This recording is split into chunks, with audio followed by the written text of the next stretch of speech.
Okay. It's simple. As far as that shooting is concerned, I simply say that it's clear that there's no God that's going to save us. Unless you conceptualize that which you conceive to be God exists within yourself. You can't sell it to me no other way. Because what hurts me the most about those 9 people that were killed is that 6 of them were black women. Not that I don't feel for the males, but what hurts me the most is that just as much as there's an attack on black men, there is an attack on black women. And the hardest part to swallow is the fact that the black men are not on the front lines of those churches to protect their women. How does a white man get away with killing 6 people that give birth to our race and leave out there unscathed, where we have to rely on the white man to find his white man? And I'm going to tell you why they found them so quick. Because they can't have people losing faith in a doctrine that they worked so many years to perpetuate into our communities, to indoctrinate us so we can be incapacitated with fear. So in other words, if they were to let this go on for 24 more hours before finding that man, they would then have to believe that God probably wasn't with them. But if they find that white man on time that killed those black women and black men, then you could say, thank God he got caught. And forget that it was God that left you there to be killed in the first place. So for 9 people to be murdered, 9 black people to be murdered by 1 white man, for 9 black people to be murdered by 1 white man, for them the following day to pray, knowing that they were murdered because they convened to pray, for them to pray in the aftermath is an insult to the intelligence of the black mind and the black culture, the black psyche. It is an insult, and I'm going to tell you why. Because it just shows how fear-stricken we are to respond in due fashion. You see, when the Trade Center got crashed into by a plane, they said that a man pulled out a knife. And when he pulled out the knife, he was able to hijack the plane. And the reason being is because when you go to the part of the brain that deals with fear, which is inside of the limbic system, the amygdala, you're going to realize that fear resonates first or registers first in consciousness before it registers in the frontal cortex. What does this mean? If you don't understand the situation that you're in, you're impelled to fear first as a response. You're impelled to respond to fear in light of your ignorance. Why is this important? Because when you look at the plane that crashed into the Trade Center, you'll say people must have not understood or were not prepared to defend themselves, so they were fear-stricken in light of the fact they lack understanding. And because they lack understanding and they were fear-stricken, they couldn't receive or conceptualize the fact that, you know what, if I capture the man with the knife, if I risk my life against the man with the knife, the plane can land. No, they were so afraid of being cut, they allowed them to take over the plane so it could crash and kill everybody. This is the same thing going on with the black community. The black community doesn't know how to still respond in a form of self-defense, politically, economically, and socially.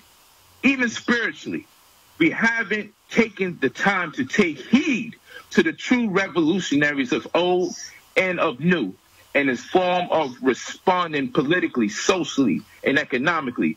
Therefore, we respond to fear first. Just imagine how 1 white man could run in the church and get away with murdering 9 people and walk out untouched.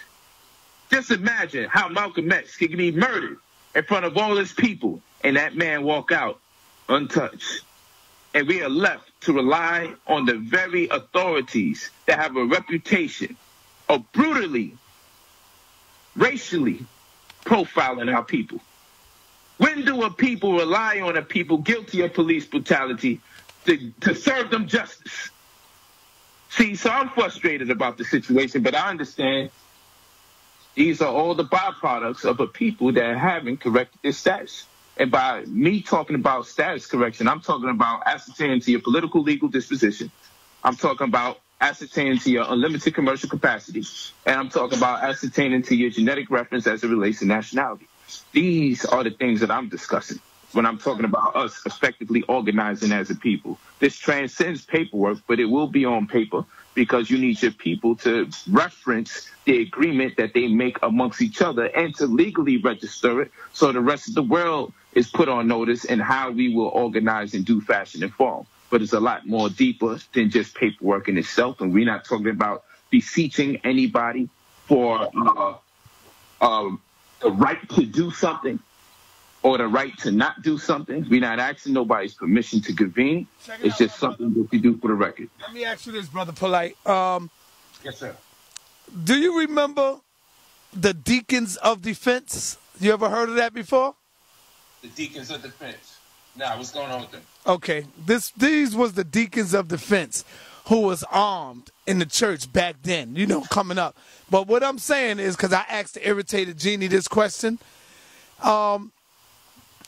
we need to start, because nobody in the hood, I'm here in the hood, man, and I don't see our brothers and sisters and mothers taking our children to the gun range, teaching them how to train, teaching them how to shoot. Because when you look at these white folks, they are teaching their children how to shoot, man, how to aim, how to shoot.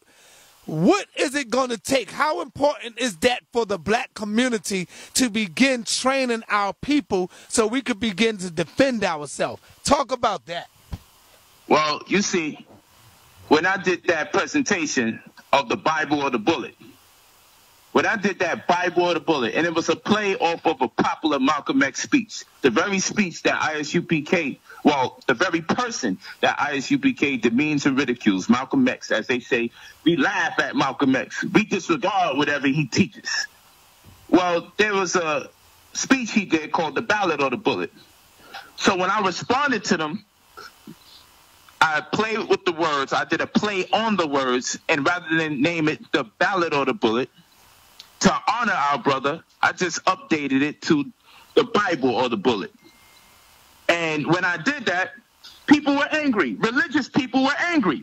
And all my message was that before that Bible protects us from the physical oppressor, that bullet will protect us. That gun is going to protect us. Now, I didn't say we're going to win the war just with guns, but I tell you what, ain't no white man could have came in a room filled with black people in 2015 that understand that they are constantly under attack and they are feared if ever we convene beyond the number 1, 2, 3 or more.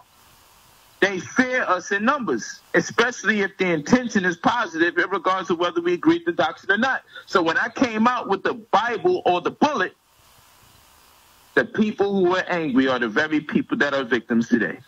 The people who follow the Bible.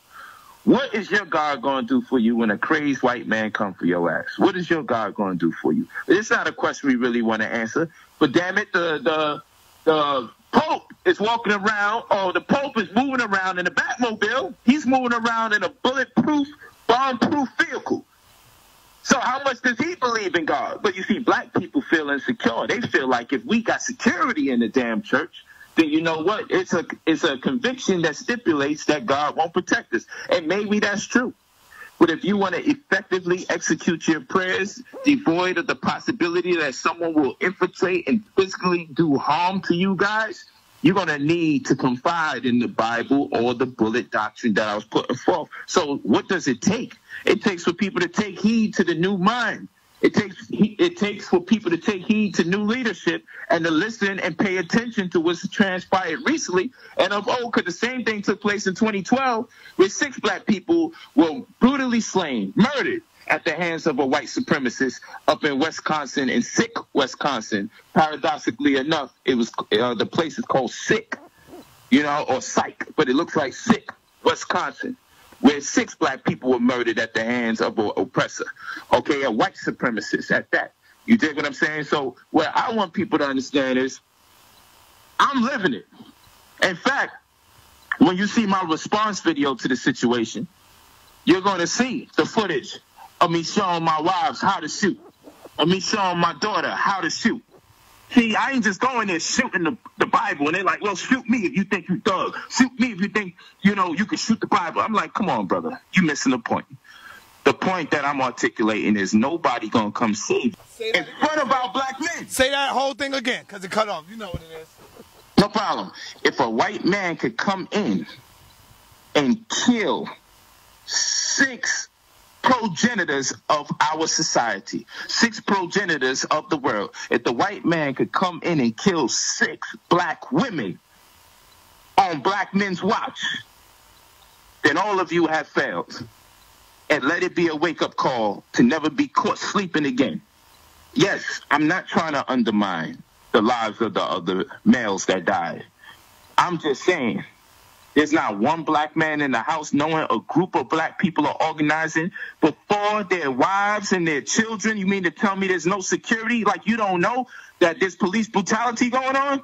Like you don't know they're still killing people in church right at the moment where they're supposed to pray, to mock and mimic and ridicule Negroes who are still praying to a God that they believe is theirs? How many times does a church have to be burned or set ablaze? How many times do people have to be murdered, slayed inside of a church when they convene to pray before we wake up and realize the only people that's going to protect us is ourselves? I don't care how you look at it. That was erected to falsely incarcerate you. You're calling on the institution and its media that is designed to denigrate your character, that is designed to make you suffer the consequence of having the world look at you based on the generalizations and stereotypes that they make. You suffer the consequence of calling on the very murderer, present day and of old, to help you bring about justice because you don't bring it about yourself. What can anybody say to you at this point? The world is looking at the black man and saying you're full of shit. You can teach us about God. You can teach us about Christ. You can teach us about the 5% of the world, the nation of Islam. You can teach us all this shit. Because me, frankly, I don't care if they believe in something I don't believe. I'm pissed the fuck off that it happened. I'm mad as hell. And what I'm mad about is that they prayed the next fucking day when they was murdered for trying to pray. That's what I'm mad about. You tried to pray, you got murdered. And I'm thinking they're going to be on a manhunt. What is the world going to tell you? It's illegal for you to go out and find the murderer of your women and your children? What can the world tell you? You're afraid you might get locked up because you're looking for redemption? But Eric Garner could be killed in a fucking headlock, and the little boy in Ohio could be shot in his abdomen, and none of these people were armed. And Trayvon Martin could be murdered unarmed. And Mike Brown could be murdered unarmed. But they bring back the white man. He was armed, and he came back, and they made sure that he came back alive. We were actually able to see this white man captured alive. Do you know how that shit feels? As a black man in fucking America, do you know how that shit fucking feels to see him coming back walking? They should have had a fucking manhunt. And it should have been, hopefully, y'all catch him before we do. That should be the fucking mentality, man. That should be the mentality. Y'all better catch him before we do. We got our flashlights out. We gonna catch this motherfucker. That should be the mentality. This ain't about me talking about inciting no fucking race war. This is just facts. He came in and killed 6 fucking black women. And they sat there and they wait for the police to find him? Are you kidding me?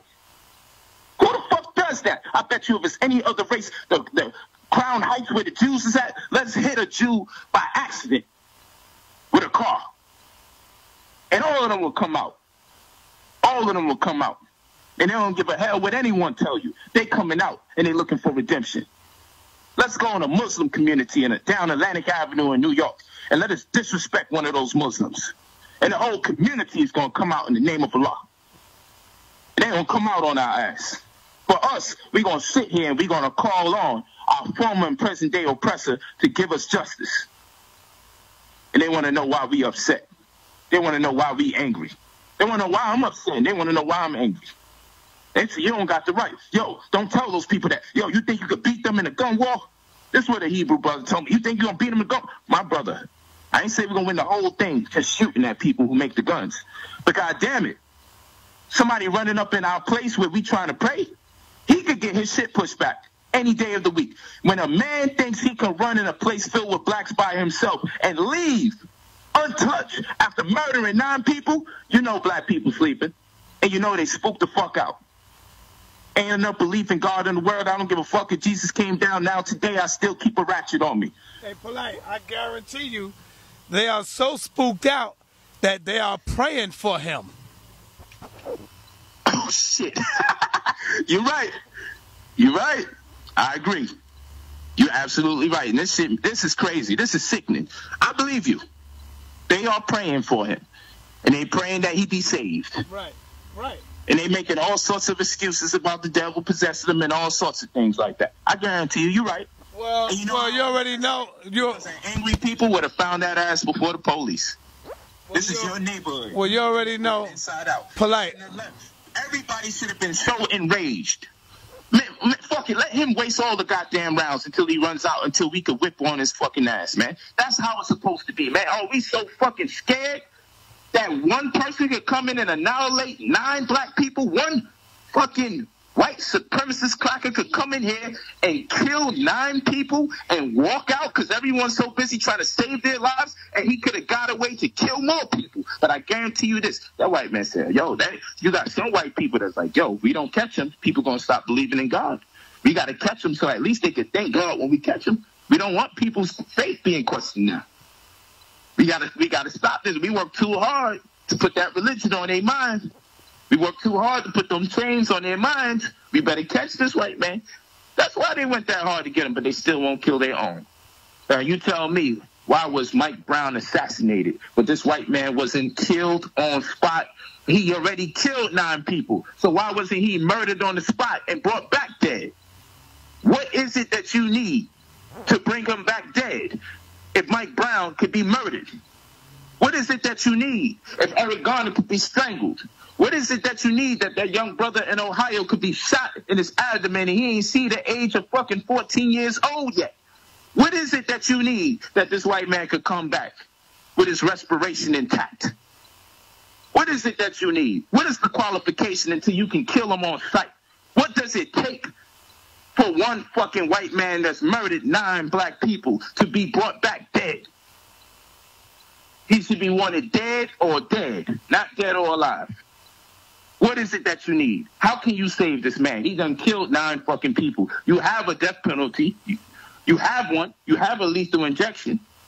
What is it that you need? Why did you bring him back alive? So you could serve justice.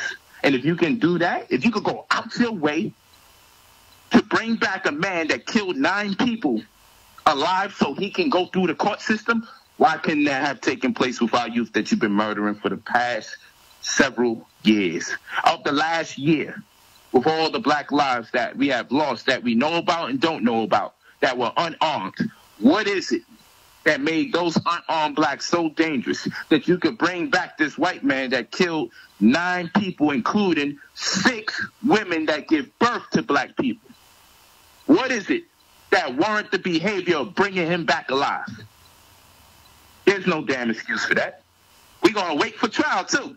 And they're going to tell us that he's probably legally crazy. Hold on, Polight, hold on. You're going ahead of me, because that's what I was going to say, brother. I was going to say, now you know they're going to say, they're going to play the role of him being crazy to let their white boy go free. You know that.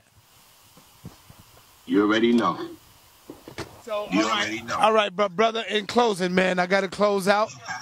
It's all good. I got to close out, brother. And I'm going to say thank you, man, for giving me your input on this right here. And get my fucking video to me today, man, or tomorrow, man. Get it to me, brother. Peace, my brother. You know how it is, son. The studios, come on.